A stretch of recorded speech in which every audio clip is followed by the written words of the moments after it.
Glad to have you back, and now it's time to delve into the conversation that is very important for you. Now, premenstrual dysphoric disorder, PMDD, is said to be a condition in which a woman has severe depression symptoms, irritability and tension before her menstrual cycle. The symptoms of PMDD are more severe than those seen with premenstrual syndrome, PMS. Now, what can we say are the causes of PMS and PMDD? What role do hormone changes that occur during a woman's menstrual cycle play? And now joining us to discuss this, we have Dr. Samson Shonowo, a medical practitioner, and also the Chief Executive Officer of the Shonowo Hospital. And Dr. Samson, firstly, what are the causes, symptoms, and risk treatment of this premenstrual dysphoric disorder? That's a lot of questions at once. He said symptoms. Okay. Or maybe just start by explaining what it is, really. And like you said earlier, premenstrual dysmorphic disorder is a more severe form of premenstrual syndrome. You know, it has all the symptoms of premenstrual syndromes, but there are more. You know, like people who have premenstrual syndrome are actually usually anxious, but in premenstrual dysmorphic disorder, they have anxiety and panic attacks. You know, it's usually, and they have suicidal thoughts. Now, you can't talk about premenstrual dysmorphic disorder without talking about the, well, how would I put the foundation, which is premenstrual syndrome. Okay. Now, premenstrual syndrome refers to a group of symptoms, emotional and physical, that women feel monthly, usually in between their ovulation. It varies for in individuals, in between their ovulation, in between the ovulation and the first few days of the menstrual period. Now, like I said, they are physical and emotional. And you should know the emotional, for women, the emotional is usually more than the physical. Women can cope with a lot of physical things, even more than men.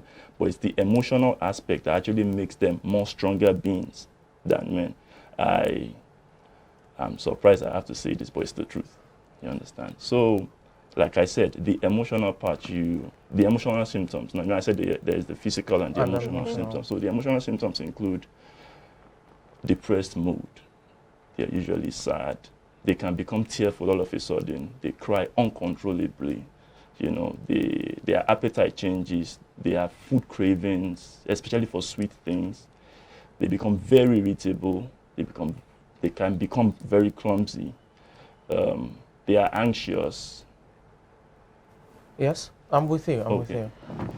All right, before we go on, Dr. Shonowo, we'll just have to take a very short break now. We'll be right back. And we'll be speaking with Dr. Shonowo, Samson Shonowo. We'll take a short break. We'll be right back to make sense, or still make sense of these conversations.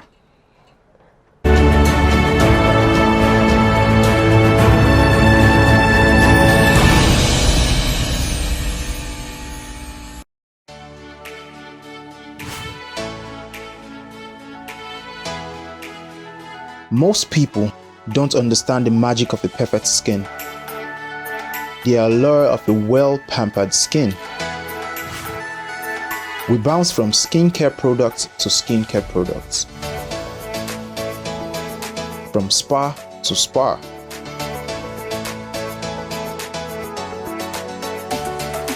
Looking for that ideal solution.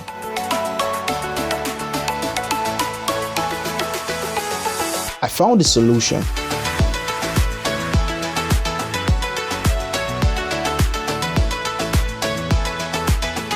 And it's Blemiviv Skincare and Spa. My name is Neil, and I'm proud to be a part of the Blemiviv family.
You're still on to iBrand Daybreak. And before the break, we were speaking with Dr. Samson Shonowo, a medical practitioner. And Dr. Samson was talking about the premenstrual dysphoric disorder. Dr. Samson, for the sake of those just joining us, can you just do a recap? You were trying to explain the difference between the PMDD and the PMS. That's the premenstrual syndrome and the premenstrual dysphoric disorder.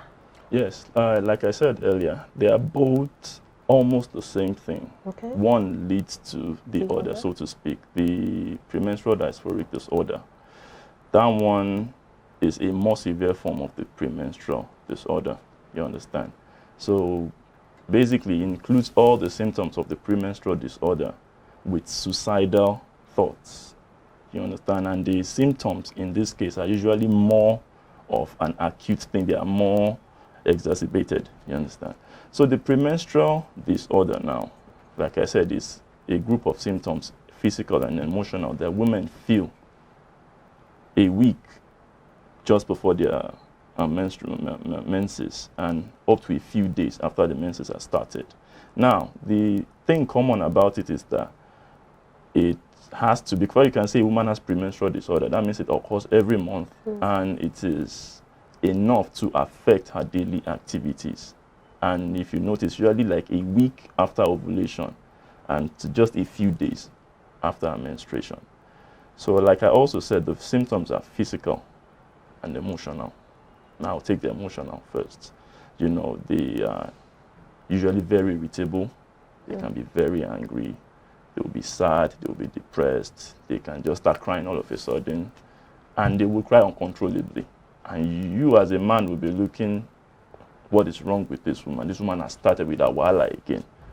But then again, you don't know what is going on inside, because as a human being, what really controls our mood is a set of chemicals we call hormones. No matter how strong or how, you know, mentally stable you think you are only mentally stable because the chemicals running through your system are at an optimal level.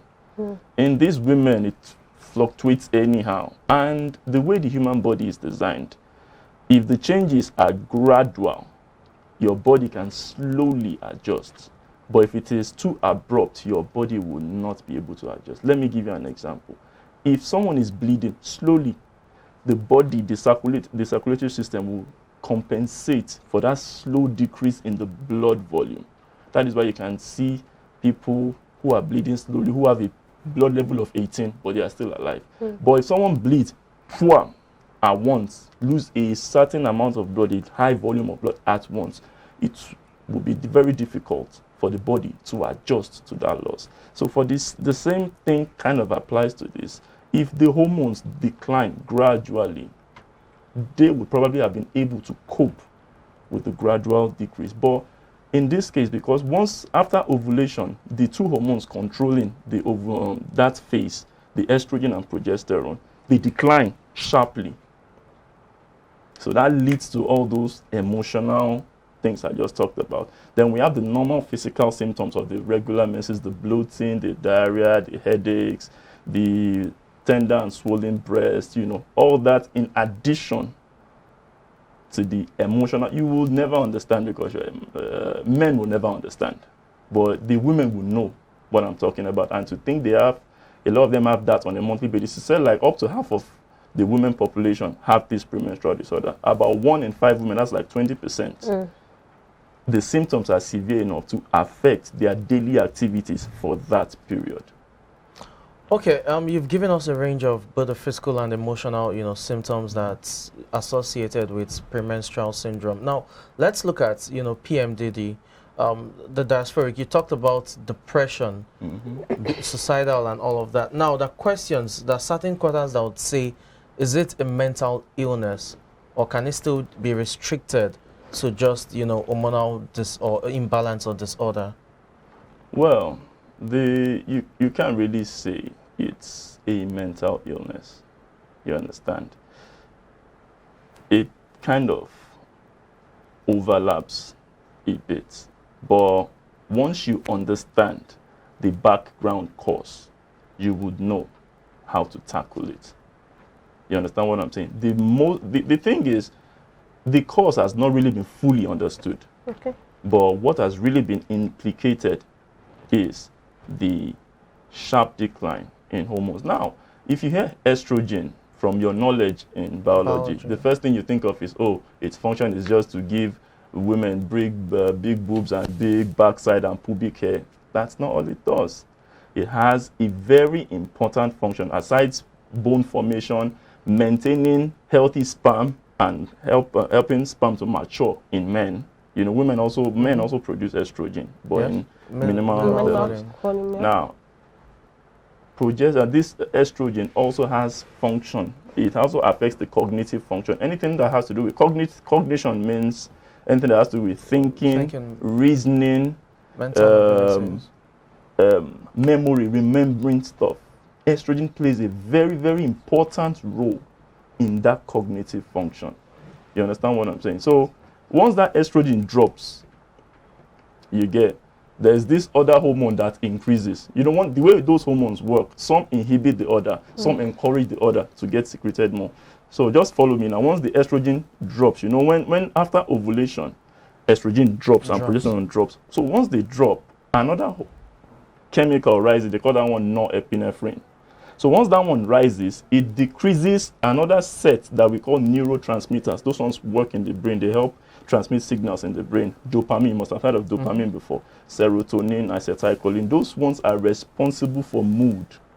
And once they are decreased, it will start giving rise to all those symptoms I mentioned earlier. They are way more than that. And you know the funny thing? It's usually a mixture. It's a mix. It's a cocktail of those symptoms. What they will feel this month emotionally might be different from the symptoms they will feel next month. Okay, Dr. Trino, now my colleague asked a question if it's mental, and he said it's not really mental. Well, but then a mixture of so many emotions, can it have a way of affecting the mental or the psychological states of the woman? Yes, of course. Okay. Well, that's why we're here. It's majorly the emotional. Anything that has to do with your emotion and your cognition would definitely affect, because it will, like I said in my definition, it affects their day-to-day. It's severe enough in 20% of women to affect their day-to-day activities. But the early signs of detection, because you said 1 in 20 in 25 women, that's 20%, and that's a report that says 1.5 million per year just in Nigeria. That study, the study I'm giving you is a study from a developed country where people believe in the hospital system more. In Nigeria, you will tell me, you tell your husband that you are not feeling this, you are not feeling that, you're feeling that, and you start going to the hospital. It's not possible now. You will deal with it in the house. Okay, but then what are the early symptoms to detect at the state of detection for this? Okay, so the thing is, if you go to see a doctor, the first thing a doctor will do is to exclude other conditions, like there's the chronic fatigue syndrome that has similar symptoms to this. There's the thyroid disorder. There are other medical conditions that might give rise to it. Now, he gives you a chart. He tells you, he or she will tell you to try and note if this thing occurs every month at this particular period, like a week before your menses, and it runs like 5 days after your menses. So once you can do that for 2-3 months, then the doctor will make a diagnosis of premenstrual disorder. Then if the symptoms are severe enough that you can't really function at that period, and you are having suicidal thoughts, panic attacks with it, then the doctor will make a diagnosis of premenstrual dysphoric disorder. Talking about premenstrual dysphoric disorder now, you know, we talked about it being suicidal, depressive, and all of that, which can be associated with mental, you know, illness as well. What measures, measures will be put in place for such a patient? The reason is, oftentimes, you know, drugs may not be able to solve those kind of, concerns, especially antidepressants in this regard, because it has to do with, you know, something that is cyclic. So what measures, as a doctor now, what measures would you, if you have a patient like that, what measures would you suggest in terms of either, you know, drugs or a certain therapy routine and what have you? Now, I would try and clarify your first question of whether it is a mental thing or a medical thing. Now, like I said, before you can say something is mental, there you must have excluded any organic cause. Okay. But in this case, we know it usually comes, it is associated with the menstrual cycle. So that is why you can't really say it is a mental illness will not, a real mental illness will not come from a source. You understand? It will not come at when you are menstruating. You understand what I'm saying? It is there, it is there.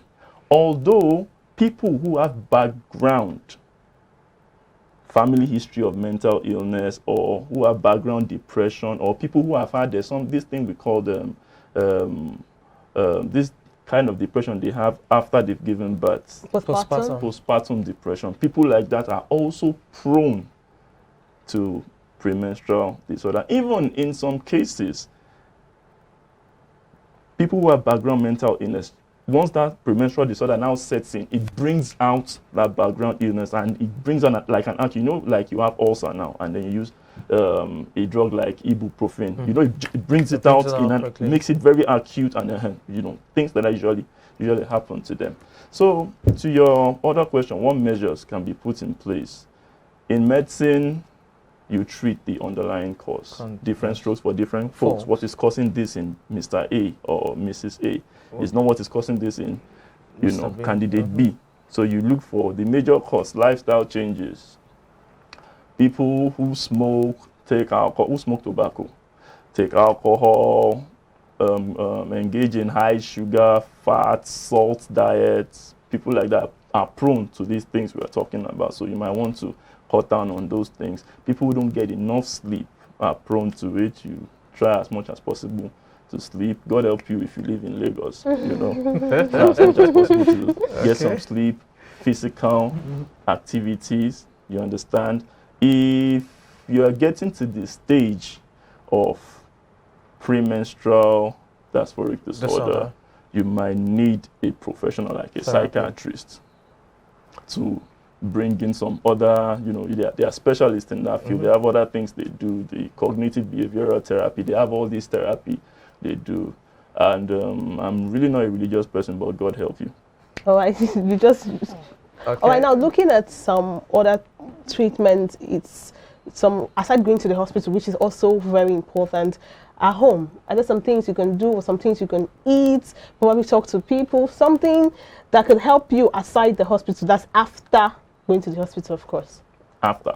No. The home remedies are usually to prevent you from going to the hospital. No, if you have what to go I mean, to the hospital, you have course, to stick to the doctor's prescription and manage. Why taking the doctor's prescription? Are we not supposed to probably talk to somebody, do things that makes us happy, things like that to help at least? If you do all that and that does not work, then you have to go see a doctor. Fine. Okay. Talking to people, taking supplements. I heard the magnesium works, vitamin B complex. It's neither here nor there. Vitamin B supplements, magnesium, vitamin D. Some will even say take vitamin D from natural sources, which is sunlight. It's actually good if you go to the beach and it's a bit sunny, not like a recent Lagos sun on maybe like 10 o'clock. 11 o'clock sun. If you are at the beach actually is a very good therapeutic location. You know, you go, you sit down, you think of nothing, let your mind be blank. The cool breeze, maybe not on Oniru Beach, actually. Okay, let's look at, you know, the issues of use of drugs now in trying to treat this. Are there drugs that can adequately, you know, tackle these challenges or these health challenges, either in terms of antidepressants for, you know, the premenstrual dysphoric disorder, or you have drugs that will probably just up, you know, the estrogen levels when necessary, so that there's some, you know, you have some sort of balance? Yeah, but that would have to be at the discretion of the doctor. I can't talk about doses here, you know. But yeah, it's been said that this birth control pills, has been, like I said, different strokes for different folks.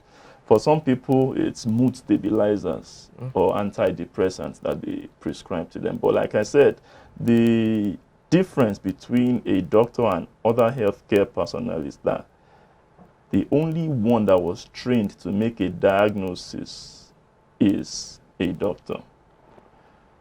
10 people can go to the doctor with the same symptoms, and the doctor will treat all of them differently. It is not so for the other ones, because the doctor was trained. When all those questions that doctors ask, this guy give me drugs, make I dey go, there's a reason for it. This is not what you gave my friend now. We are the same height, we are the same build, so why are you giving me a different drug? We came with the same condition, the same symptoms. Why are you giving me different drugs? There is something he has seen in this one that he did not see in you, or vice versa. So all these treatment modalities, there's this common one that when a lady is not maybe menstruating, or maybe she's finding it hard to conceive, yes, one woman will just say, it is Clomid that my doctor give me. You to go and take Clomid. Before you know, the Clomid or whatever will just disrupt her whole menstrual cycle, and it will worsen her infertility case. So let me just use this avenue to discourage people from self-medication. What worked for this person might not work for you. The same thing with this thing we're talking about now, the hormonal therapy, so to speak, because those birth control pills are hormones. Yes. It might not work for someone else. People. It might be antidepressant that will work for this person. It might be lifestyle modification that will work for this person. It might be cognitive behavioral therapy that will work for another person. All right, now these things, some ladies, when they are about to menstruate or already menstruating, they have a lot of cravings. So those things come with cravings, and you just crave chocolates, maybe alcohol, something sweet out of the blue, knowing fully well that it's not even good for you. I did mention that they crave sweet things, okay. And it's part of it. Like I said, almost all women, like they said half, I would say 70% of women have that premenstrual disorder.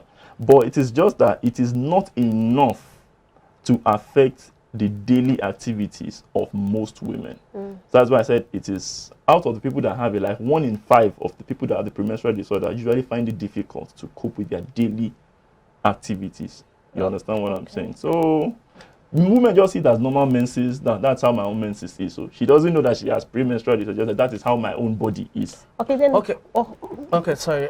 Just to take you on two questions quickly. One, when you say daily activities, for the layman watching, what do you mean by interrupting their daily activities? Is it regards like going to work, or their daily activities? Functioning. Then the second one would be regards health history. Now, for those who have pre-existing health conditions, can that also trigger or play a role in aggravating PMDD? Yes, I mentioned that. I mentioned that earlier, that people with pre-existing conditions like, I didn't mention bipolar disorder, or depression, I mentioned what's it called, this postpartum depression as well, and things like that. They have that tendency of developing premenstrual disorder, and the premenstrual disorder can even aggravate the pre-existing. You can see it's like a positive. They feed each other back positively. You understand? So. All right. Now, as we wrap up, now for the treatment, so of course, when you're diagnosed with it, you have to. Yeah, very interested in that treatment. No, of course. Now, there's some people who are watching. What's the span for treatment? I understand different strokes for different folks. So after diagnosis, you know where the problem is. What's the span for treatment? How long would the treatment? The person stops coming to you, stops complaining to you. Or so it could take, for some person, it could take 1 year, 2 years, 6 months. It's mental stuff we are talking about. Okay. All right. That's all we can take. Thank you so much, Dr. Samson Shonowo. All right. That was Dr. Samson Shonowo, a medical practitioner, and also the CEO of Shonowo Hospitals. This is a very important conversation that you don't want to miss. We'll have a repeat segment for you later on in the day. Please do share your thoughts on our social media platforms and also the live chat below. We'll take a short break now. When we come back, sports is standing by for you. Stay with us.